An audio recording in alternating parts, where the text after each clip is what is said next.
Etika, tugas dan kewajiban penuntut ilmu menurut Al-Ghazali. Al-Ghazali menjelaskan tentang etika, tugas dan kewajiban penuntut ilmu yang harus dilakukan oleh mereka yang mencari ilmu. Adapun uraiannya adalah sebagai berikut. Tugas dan kewajiban penuntut ilmu. Mendahului belajar dengan kesucian jiwa. Belajar dan mengajar adalah sama dengan ibadah salat, tidak sah kecuali dengan menghilangkan hadas dan najis, maka demikian pula dalam hal mencari ilmu, mula-mula harus menghilangkan sifat-sifat yang tercela, seperti dengki, takabur, angkuh dan sebagainya. Namun apabila ada pelajar yang budi pekertinya buruk tapi memperoleh ilmu pengetahuan, maka ia hanya memperolehnya pada kulit luarnya saja, bukan isi dan hakikatnya sehingga tidak bermanfaat bagi dirinya dan lainnya. Jadi tidak membawa kebahagiaan di dunia dan akhirat. Fokus. Memusatkan perhatiannya secara penuh kepada studinya dan jangan sampai terganggu oleh urusan-urusan duniawi. Tidak sombong dan patuh. Jangan menyombongkan ilmunya dan menentang gurunya, akan tetapi patuhlah terhadap pendapat dan semua nasihatnya. Seperti patuhnya orang sakit yang bodoh kepada dokternya yang ahli dan berpengalaman. Tidak mempelajari ilmu yang berlawanan.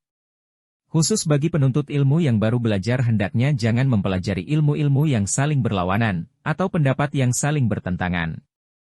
Berusaha maksimal. Berupaya maksimal mempelajari setiap cabang pengetahuan yang terpuji dan memahami tujuannya masing-masing.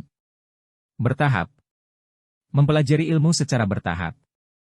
Seorang murid dinasihatkan agar tidak mendalami ilmu secara sekaligus, tetapi memulai dari ilmu-ilmu agama dan menguasainya dengan sempurna, sesuai urutan.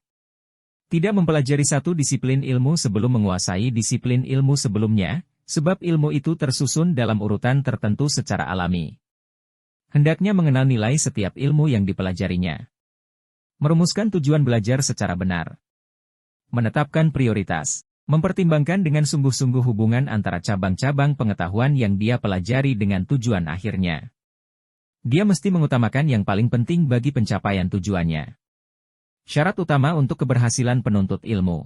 Menurut Al-Ghazali yang paling utama adalah pembersihan jiwa sebagai prasyarat keberhasilan belajar. Seorang murid harus membersihkan jiwanya dari sifat-sifat jelek serta karakter yang buruk seperti pemarah, rakus, sombong, egois, atau semacamnya. Ia menekankan bahwa belajar adalah ibadah spiritual, oleh karena itu pelaksanaannya mensyaratkan pembersihan hati. Etika murid terhadap guru. Al-Ghazali juga menjelaskan etika murid, penuntut ilmu, terhadap guru secara terperinci, yaitu, jika berkunjung kepada guru harus menghormat dan menyampaikan salam terlebih dahulu. Jangan banyak bicara di hadapan guru. Ketika guru berdiri, murid harus berdiri sambil memberikan penghormatan kepada guru. Jangan sekali-kali menegur ucapan guru, seperti katanya fulan demikian, tapi berbeda dengan aturan guru.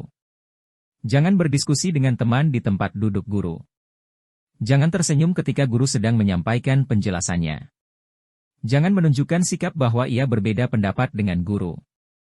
Ketika guru berdiri dan sudah akan pergi, jangan sampai dihentikan, hanya untuk bertanya. Jangan sekali-kali bertanya sesuatu kepada guru di tengah jalan, tapi sabarlah nanti setelah sampai di rumah. Jangan banyak bertanya ketika guru kelihatan bosan. Penting bagi penuntut ilmu untuk memahami dan menjalankan etika tugas serta kewajiban mereka dalam proses mencapai ilmu. Etika tugas dan kewajiban penuntut ilmu merupakan prinsip yang mendasar dan penting dalam kegiatan akademik. Ini membantu memastikan integritas, kualitas, dan keberlanjutan proses pembelajaran serta menjadi landasan bagi penuntut ilmu untuk menjadi individu yang bertanggung jawab, beretika, dan profesional.